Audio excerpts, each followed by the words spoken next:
కన్యాదానం చేసేటప్పుడు అందరూ కూడా కన్యాదానం చేసినట్టుగా భావన చేసి అమ్మవారిని కన్యని స్వామివారికి సమర్పించాము, కన్యాదానం చేసాము. ఏదో కన్యాదానం ఎప్పుడైనా దానం చేసాక దక్షిణ ఇవ్వాలి. యజ్ఞ ఆయుష్మాన్ స దక్షిణాభి, ఒక యజ్ఞం చేసామంటే దాని యొక్క లోటుపాట్లు దాని యొక్క లోపాలోపాలని దక్షిణతో పోతాయండి. అందువల్ల కన్యాదానం చేస్తే సరిపోదు, దాని తగ్గట్టుగా దక్షిణ ఇవ్వాలి. చక్కగా అందరూ కూడా మీకు తోచిన దక్షిణ అక్కడ పెట్టండి. పుణ్యార్థం మనస్సంగ దక్షిణ తుభ్యమహం సంప్రదే నమ.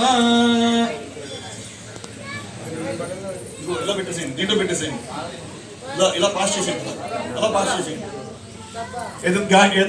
పుణ్యార్థం మనస్సంగ దక్షిణ తుభ్యమహం సంప్రదే నమ.